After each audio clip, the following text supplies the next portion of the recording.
দুইটা হাদিসের ভিতরে দুই রকম বর্ণনা। একটা হাদিসের ভিতরে ফেরেশতাদের সম্পর্কে বলেন, ফেরেশতারা ওয়াজ শোনা পর্যন্ত থাকে, ওয়াজ যতক্ষণ পর্যন্ত দিনই কথাবার্তা হয়, দিনই কথাবার্তা হওয়া পর্যন্ত তারা এখানে অবস্থান করেন। দিনই কথা হওয়ার শেষে যখন সবাই আমরা উঠে যাই, আল্লাহ তাআলার কাছে ফেরেশতা চলিয়া যায়, বলে আল্লাহ, ওই যে পাইকরতলি গ্রাম, ওই গ্রামের সমস্ত মুসলমান বসে আপনার কাছে আপনার দিনই কথা শুনেছে, আপনার বরত্বের কথা শুনেছে। আল্লাহ তাআলা ডাক দিয়ে বলেন, এ ফেরেশতা, তারা যে আমার বরত্বের কথা শুনেছে, তারা কি আমাকে দেখেছে? আল্লাহ তাআলার ফেরেশতারা ডাক দিয়ে বলে, আল্লাহ, না না না, তোমাকে দেখে নাই, তোমাকে না দেখিয়াই তোমার কথা শুনেছে। আল্লাহ তাআলা বলবেন, যদি আমাকে দেখতো তাহলে কি করতো? ফেরেশতা ডাক দিয়ে বলে, আল্লাহ, যদি আপনাকে দেখতো, আপনাকে দেখতে পাইতো, তাহলে আপনার প্রশংসা করার জন্য, আপনার ইবাদত করার জন্য আরো তারা প্রস্তুতি নিত। কথা বলেন ঠিক না ভাই? ঠিক। আল্লাহ তাআলা আবার ডাক দিয়ে বলেন, এই ফেরেশতা, তা আমার কাছে কি চায়?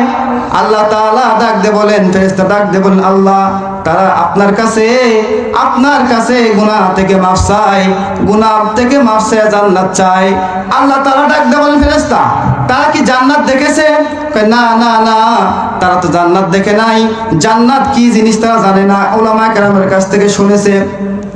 এবার ফেরেশতাকে আল্লাহ তাআলা ডাক দিয়ে বলেন, এই জান্নাত দেখে নাই, জান্নাত যদি দেখতো তারা কি করতো? জান্নাত যদি দেখতো, দুনিয়ায় কোনো রকম আর কোনো কাজ করতো না, শুধু তোমার ইবাদত করতো। জান্নাত এমন মজার জায়গা। আল্লাহ তাআলা বলেন, জান্নাত চাই, আর কি থেকে পানা চাই? আল্লাহ, জাহান্নাম থেকে পানা চাই। আল্লাহ তাআলা ডাক দিয়ে বলেন, জাহান্নাম কি তারা দেখছে? না না না না, তারা জাহান্নাম দেখে নাই, জাহান্নাম দেখে নাই। আল্লাহ তাআলা বলেন, জাহান্নাম যদি দেখতো তাহলে তারা কি করতো? আল্লাহ তাআলা ফেরেশতা ডাক দিয়ে বলে, আল্লাহ, যদি জাহান্নাম দেখতো তাহলে কোনোদিন আপনার 5 ওয়াক্ত নামাজ ছাড়তো না, আপনার ইবাদতগুলো ছাড়তো না, আপনার যত হুকুম আহকাম আছে সব একদম পুঙ্খানুপুঙ্খানুভাবে মানতো। আল্লাহ তাআলা বলেন, হে ফেরেশতা, তোমরা সাক্ষী থাকো, এমন আদরের বান্দা, যেই বান্দাগুলা আমাকে না দেখিয়া, আমার জান্নাত না দেখিয়া, আমার জাহান্নাম না দেখিয়া আমি আল্লাহর কাছে মাফ চাই। ও ফেরেশতা, তোমরা সাক্ষী থাকো, যারা এই মাহফিলের শেষ পর্যন্ত থাকবে, আমি আল্লাহ তার জীবনের সমস্ত গুনাহগুলি মাফ করে দিলাম। এইটা হলো নিজের ফায়দা। কিসের ফায়দা? এটা নিজের ফায়দা। এই মাহফিলে হাদিস উল্টানোর ক্ষমতা নাই। বুখারী মুসলিম, এখানে সব তো ভেজাল বাজে, কই বুখারী হাদিস কিনা, এই হাদিসটা বুখারী মুসলিমের। এই বুখারী মুসলিমের হাদিস, যে যেখানে দ্বীনি আলোচনা হয়, এখানে যদি কোনো মানুষ বসে, আল্লাহ তাআলা এই যে ফেরেশতারা সাকিনা নাযিল করে, এবং সে উঠা পর্যন্ত, যখন উঠে চলে যায় মুনাজাত করে, আল্লাহ তাআলা তার জীবনের সমস্ত গুনাহ মাফ করে দেয়। আল্লাহ এমন নয় যে শুধু মাফই করে, এমন নয়। আমরা তো মনে করেন যে কারোর সাথে অন্যায় করলে কি করি? হাত ধরে মাফ চাই, মন বেদরে থাকে।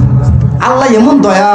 আল্লাহ কয়, বান্দা, আমি তোমাকে শুধু মাফ করেই দেই না, তুমি যদি 50,000 গুনাহ করো, তুমি যদি 1,00,000 গুনাহ করো, আর আমি আল্লাহ তোমাকে মাফ করে দিছি, এই 1,00,000 গুনাহ মাফ করে 1,00,000 সওয়াব তোমার আমলনামায় দান করছি। সুবহানাল্লাহ।